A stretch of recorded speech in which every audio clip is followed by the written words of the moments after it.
امام کے لیے شرائط احادیث میں بڑی سخت بتائی گئی ہے کہ جو لوگ موجود ہو، جو مصلیان ہو، ان میں سب سے زیادہ ذی وقار ہو، باوقار ہو، ذی علم ہو، علم دین میں اس کو گہرائی حاصل ہو، قرآن مجید اچھی طرح سے اور صحیح طرح سے پڑھنا جانتا ہو، مسئلے مسائل معلوم ہو، معاشرے کی ضروریات سے، معاشرے کی نبض سے آگاہ ہو، معاشرے کے درد کو جانتا پہچانتا ہو، اس میں شریک رہتا ہو، یہ خوبیاں چاہیے امام میں۔ الحمدللہ رب العالمین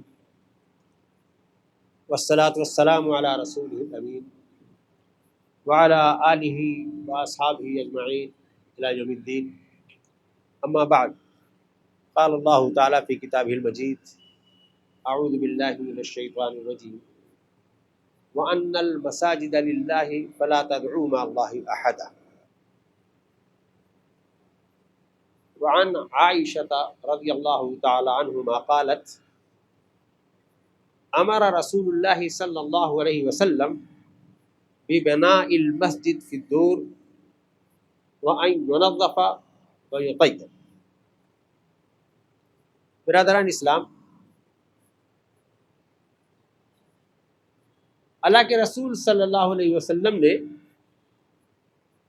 آبادیوں میں، محلوں میں مسجد بنانے کا، اسے آباد رکھنے کا، اسے خوب صاف رکھنے کا، اسے خوشبو سے معطر کرنے کا حکم دیا ہے۔ اس سے پہلے خطبے میں یہاں ذکر آیا کہ اللہ تعالیٰ نے قرآن مجید میں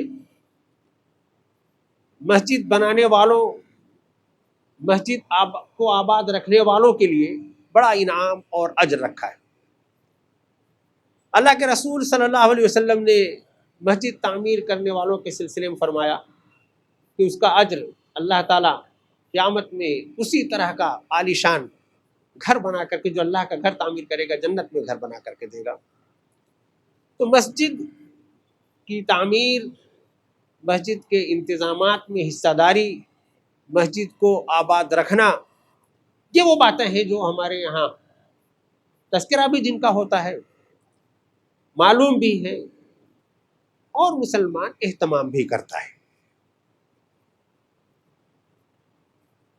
پچھلے خطبے میں یہ بات آئی کہ مسجد کو بنانے، تعمیر کرنے اور مسجد سے معاشرے کی اصلاح کا کام لینے کا کام بہت اہم ہے، اس پر گفتگو ہوئی۔ مسجد بنا کر کے مسجد آباد رکھنا،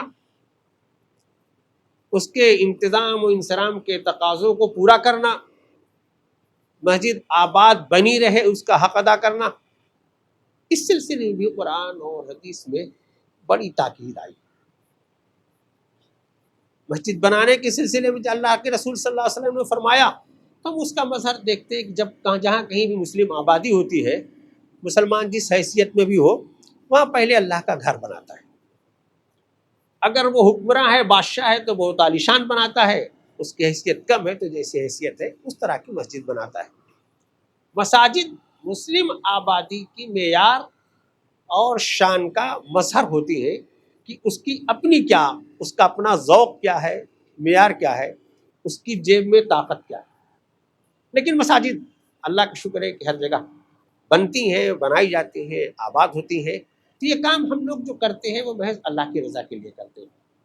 اللہ نے اس کا جو انعام اپنے ہاں رکھا ہے، اس انعام کو پانے کے لیے کرتے ہیں۔ اس مسجد کو آباد رکھنے کے 4 بنیادی عناصر ہیں۔ مصلی چاہیے، نمازی، امام، مؤذن، انتظامیہ، اور چاروں کا اپنا بڑا اہم کردار ہے۔ ان میں کوئی کہیں اگر مس ہوتا ہے تو نظم میں خلل واقع ہو جاتا ہے۔ مصلی نہیں ہوگا تو مسجد کس لیے؟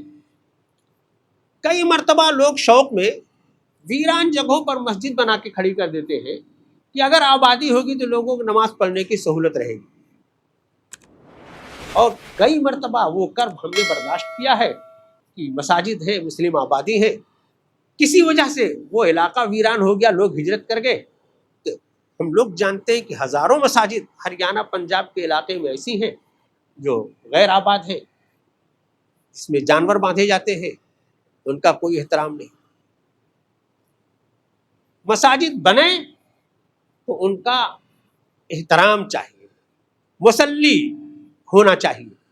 اسی لیے اللہ کی طرف سے فرض ہے اور ہر مسلم آبادی کے ہر مسلم بندے کو روزانہ 5 وقت مسجد میں آنا ضروری.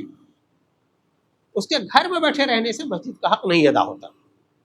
مسجد آئے گا، مسجد میں جماعت سے نماز ہوگی تو نماز پڑھانے کے لیے ایک امام ہوگا. یہ امام کا لفظ جو ہے اس کا معنی بھی بہت بڑا ہے، امام کی شان بھی بہت بڑی ہے، امام کا رتبہ بھی بہت بڑا ہے، امام کی ذمہ داری بھی بہت بڑی ہے. ذمہ داری تو اس کی یہ ہے کہ اب اس کے پیچھے جتنے لوگ ہیں وہ ٹھیک ٹھیک نماز پڑھائے کہ اس کی بھی نماز درست ہو اور اس کے پیچھے والے کی بھی درست ہو. اسی لیے امام کے لیے شرائط احادیث میں بڑی سخت بتائی گئی ہے کہ جو لوگ موجود ہو، جو مصلیان ہو، ان میں سب سے زیادہ ذی وقار ہو، باوقار ہو، ذی علم ہو، علم دین میں اس کو گہرائی حاصل ہو، قرآن مجید اچھی طرح سے اور صحیح طرح سے پڑھنا جانتا ہو، مسئلے مسائل معلوم ہو، معاشرے کی ضروریات سے، معاشرے کی نبض سے آگاہ ہو، معاشرے کے درد کو جانتا پہچانتا ہو، اس میں شریک رہتا ہو. یہ خوبیاں چاہیے امام میں. ایک مؤذن ہوتا ہے مسجد میں جو اذان کہتا ہے. یہ اذان ہم لوگ روزانہ 5 مرتبہ سنتے ہیں، ہمارے ایک معمول کی چیز ہو گئی. لیکن اذان ہے کیا؟ کیا شان ہے اس اذان کی؟ کیا اعلان ہوتا ہے روز ہمارے مینار سے؟ ان باتوں کا شعور ہماری مسلم آبادی کو کم ہے. اذان شعار دین ہے. اذان کے جو کلمات ہیں اس میں ہمارا پورا عقیدہ ہے، کامیابی کا پورا راستہ ہے، ہمارے ایمان کا، ہمارے اخلاق کا، ہماری سیرت کا اعلان ہے. 4 مرتبہ مؤذن کہتا ہے اللہ اکبر، اللہ ہی سب سے بڑا ہے، اس کی کبریائی کا اعلان، اس کی بڑائی کا اعلان، اس کی پاکیزگی کا اعلان. پھر بندہ مؤذن اپنی طرف سے، آپ کی طرف سے یہ اعلان کرتا ہے کہ اس اللہ کے بارے میں گواہی دیتا ہوں کہ وہ اکیلا عبادت کے لائق ہے، اشہد ان لا الہ الا اللہ، اس کے سوا کوئی معبود نہیں، اس کی ذات صفات حقوق میں کوئی شریک نہیں. 2 مرتبہ بندہ مؤذن کہتا ہے، آپ کی طرف سے کہتا ہے، آپ کے کانوں میں آواز پڑتی ہے، آپ کے ایمان کو جگانے کے لیے کہتا ہے کہ میں گواہی دیتا ہوں، میں مسلمان ہوں، میں اللہ کے ایک اکیلا معبود ہونے کی گواہی دیتا ہوں. وَأَشْهَدُ أَنَّ مُحَمَّدًا رَسُولُ اللَّهِ، محمد ابن عبداللہ صلی اللہ علیہ وسلم اللہ کے سچے رسول ہیں، ان کی رسالت پر میں ایمان لیتا ہوں، گواہی لاتا ہوں، گواہی دیتا ہوں. وہ جو دین لے کر کے آئے، وہ جو قرآن لے کر کے آئے، وہ جو تعلیم لے کر کے آئے، وہ جو سنت چھوڑ کر کے گئے، ان ساری باتوں پر میں ایمان لے آتا ہوں، اس کو حق سمجھتا ہوں. یہ اعلان روزانہ ہوتا ہے. اعلان ہوتا ہے کہ بندو حی علی الصلاح، آؤ کامیابی کی طرف آؤ. اپنے دفتر میں، اپنے گھر میں، اپنی عیش گاہ میں بیٹھے رہنے میں کامیابی نہیں ہے. یہاں اللہ کی کبریائی کا اعلان ہو رہا ہے، تمہارے لیے نماز تیار ہے، آؤ کامیاب، آؤ نماز کی طرف، آؤ نماز کی طرف، حی علی الصلاح، نماز کی طرف آؤ. اب نماز کا وقت ہو گیا ہے، یہ فرض ہے تمہارے لیے، یہ چھٹکارا نہیں، یہ آپشنل نہیں ہے، آؤ یا نہ آؤ، بلکہ کامیابی اسی میں ہے. حی علی الفلاح، روزانہ یہ اعلان ہوتا ہے کامیابی اسی میں ہے. بیٹھے رہنے میں کامیابی نہیں ہے، نماز چھوڑنے میں کامیابی نہیں ہے، کامیابی کلمہ شہادت کو سن کر کے قدم کو مسجد کی طرف بڑھانے میں ہے. اور جب انسان محو خواب ہوتا ہے فجر کے وقت، اس وقت اور ایک اضافہ ہوتا ہے کہ الصلاۃ خیر من النوم. قربان جائیں اذان کے کلمات جنہوں نے منتخب کیے، اذان کا رواج پڑھا، اذان کو دین کا شعار بنایا. کتنا اہم کلمہ ہے الصلاۃ خیر من النوم. فجر کے لیے یہ اضافہ ہے. سو رہے ہو، آخری وقت کی نیند ہے، بڑی سہانی، بڑی میٹھی ہے، مگر اس نیند سے نماز بہتر ہے۔ الصلاۃ خیر من النوم، یہ روز اعلان ہوتا ہے، سنتے ہیں ہم لوگ، اسی وقت شیطان تھپکی دیتا ہے اور سلا دیتا ہے۔ جو نماز کا اہتمام کرنے والے لوگ ہیں، مسجد میں آنے والے لوگ ہیں، کئی مرتبہ ان کو بھی سلا دیتا ہے۔ اسی لیے یہ اذان کے الفاظ فجر میں رکھے گئے، روزانہ دہرائے جاتے ہیں کہ بھائی وہ نیند جو تمہیں عزیز ہے عزیز رکھنے کی چیز ہے، مگر اس سے زیادہ عزیز تر چیز جو ہے وہ نماز ہے، آؤ نماز کی طرف۔ الصلاۃ خیر من النوم، پھر اللہ اکبر، اللہ اکبر، لا الہ الا اللہ۔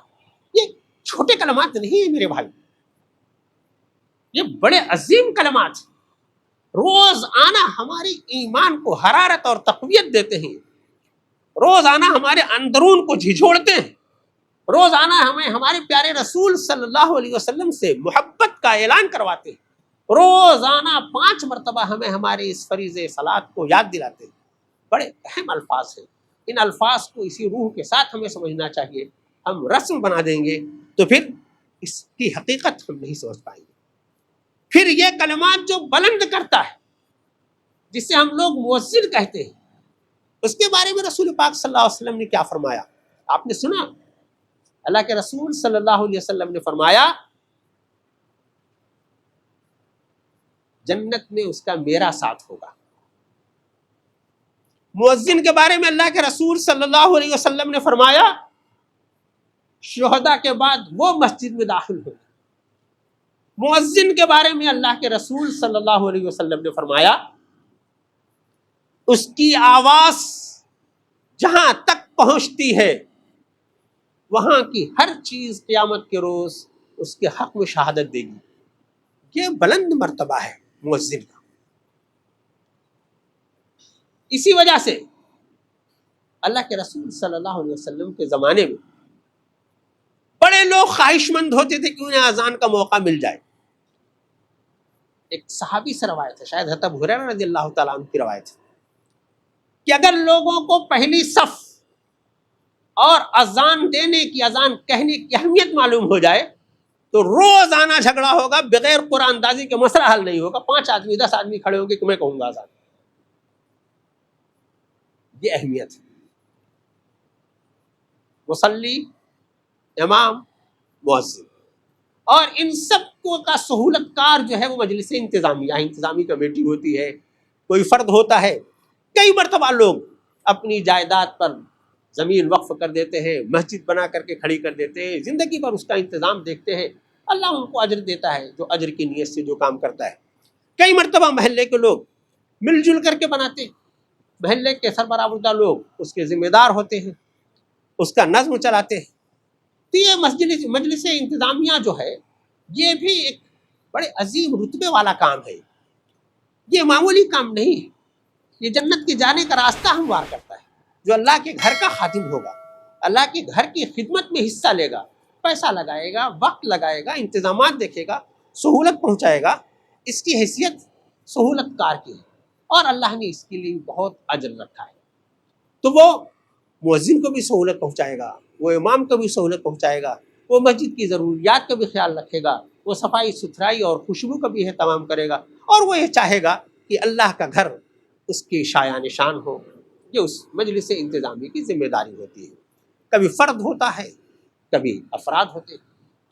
مجلس انتظامی کی اس رتبے کے ساتھ ساتھ کئی مرتبہ اس کو کئی طرح کی دقتوں کا سامنا کرنا پڑتا ہے۔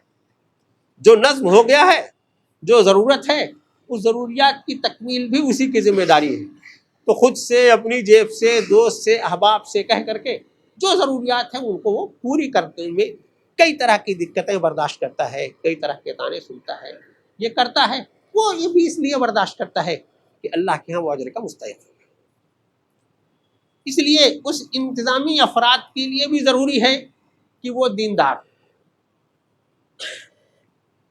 وہ خدا ترس ہو، وہ جو مسجد سے اپنی وابستگی جو ان کی ہے وہ محض اللہ کی رضا کے لیے ہو۔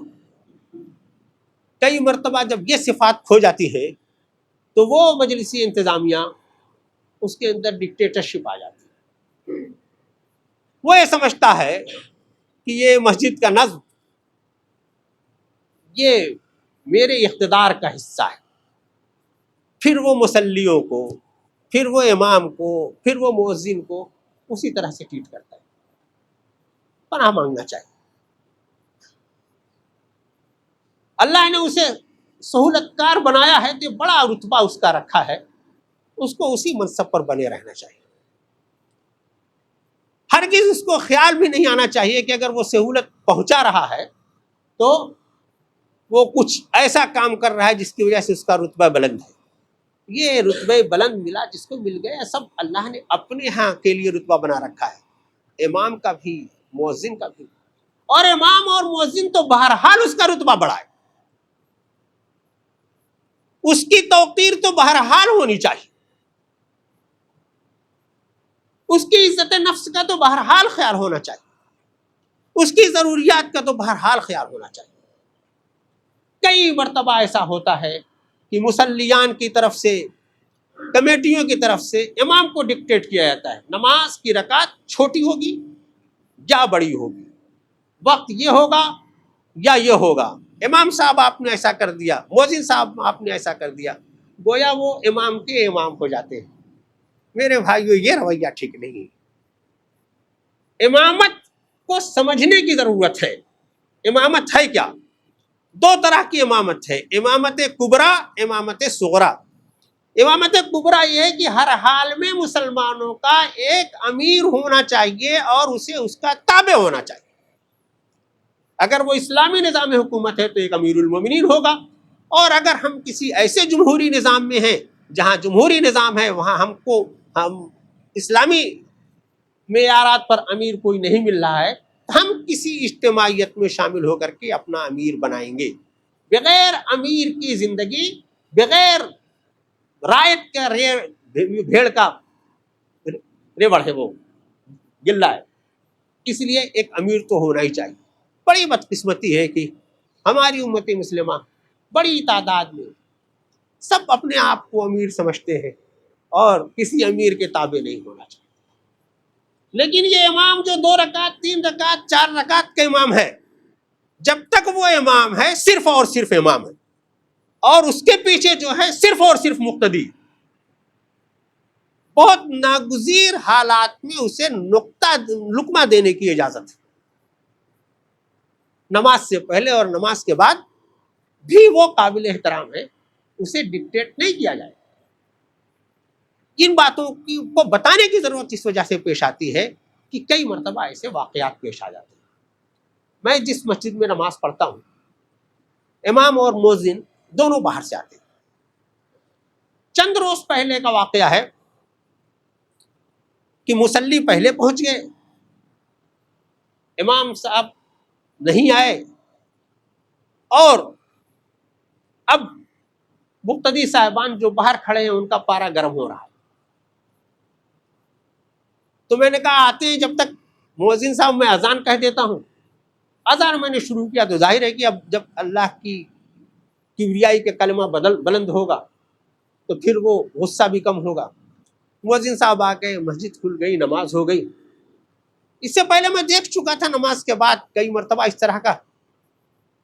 تو میں نے رسول پاک صلی اللہ علیہ وسلم کا وہ واقعہ سنایا. اللہ کے رسول صلی اللہ علیہ وسلم ایک سفر سے مکے کی طرف واپس آ رہے تھے. رات ہو گئی تو قافلے کا کو ٹھہرنا ہوا.